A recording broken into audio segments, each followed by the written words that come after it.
가장 핫한 이슈라고 하면 토지거래 허가제, 즉 토어제 재지정을 빼놓을 수가 없겠죠. 강남, 서초, 송파, 용산구까지 4개 구의 모든 아파트가 대상이 됐습니다. 금융당국이 대출 규제도 강화하는 모습입니다. 대출을 강화해서 집값 상승을 틀어막는 효과가 있을 것으로 보입니다. 네, 안녕하세요. 브릿지 홍지영입니다. 브릿지가 새롭게 선보이는 코너 한입 브리핑입니다.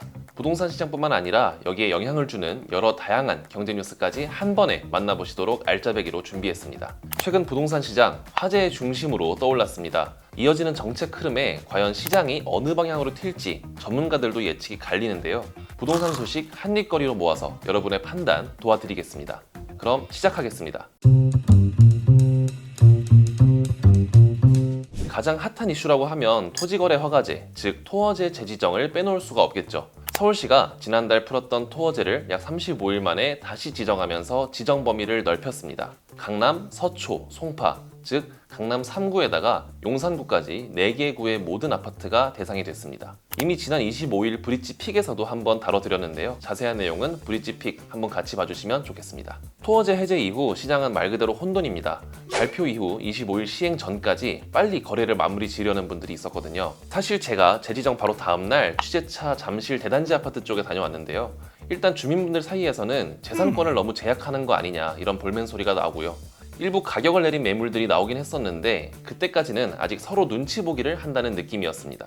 그런데 마지막 기회인 지난 주말 동안에 거래가 활발했고 또 호가를 몇억 원씩 내린 거래가 체결됐다는 얘기들도 시장에서 나옵니다. 실제 거래가 어떻게 됐는지는 앞으로 30여일간의 신고 기한 동안 지켜봐야 될 것 같습니다. 토어제 재지정으로 나오는 가장 큰 우려는 풍선 효과입니다. 이 묶어놓은 것들 주변 지역으로 매수세가 몰리는 건데요. 실제로 집값 상승 전망이 계속 나오는 데다 일단 토어제가 6개월 단기로 재설정되면서 마포, 성동 등의 지역이 바로 관심 지역으로 떠올랐습니다. 이 지역 상승세가 예상되면서 매도자들이 흐름을 좀 지켜보자는 관망세로 돌아서고 매물 잠김 현상이 슬슬 나타난다는 분위기도 감지되는 것 같네요.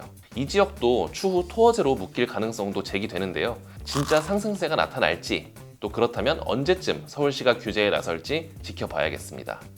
토어제 재지정과 같은 맥락에서 금융당국이 대출 규제도 강화하는 모습입니다.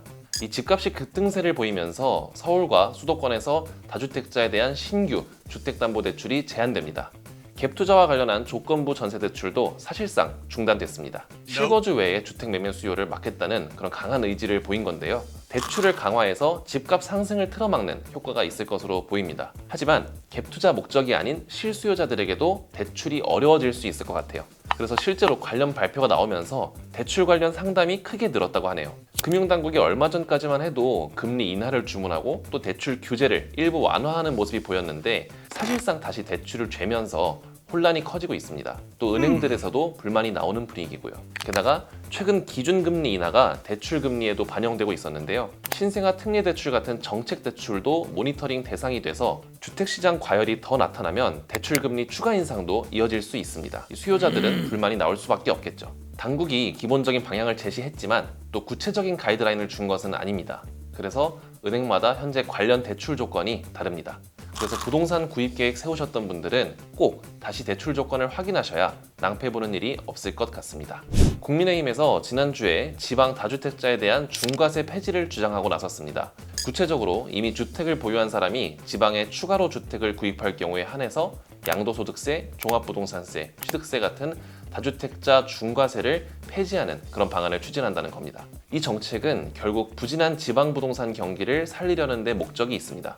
지방 미분양, 지금 정말 심각한 수준이죠. 현재 악성 미분양으로 불리는 준공후 미분양이 전국적으로 약 2만 1,000가구 정도 되는 걸로 파악이 됩니다. 이 중에서 1만 7천여 가구가 지방 물량입니다.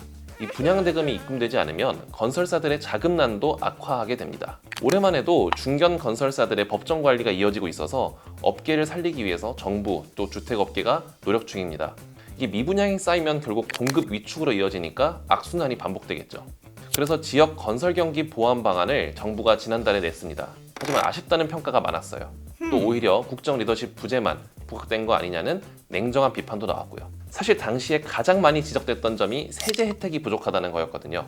취득세와 양도세 감면이 포함되지 않아서 아쉽다는 평가가 나왔습니다. 그런데 이번 정책은 바로 그 점을 파고듭니다. 전문가들 사이에서도 긍정적인 평가가 나오고 있습니다. 주택 매매에 들어가는 비용들을 줄여주니까요. 다만 이건 입법으로 풀 문제인 만큼 정치가 받쳐줘야 합니다.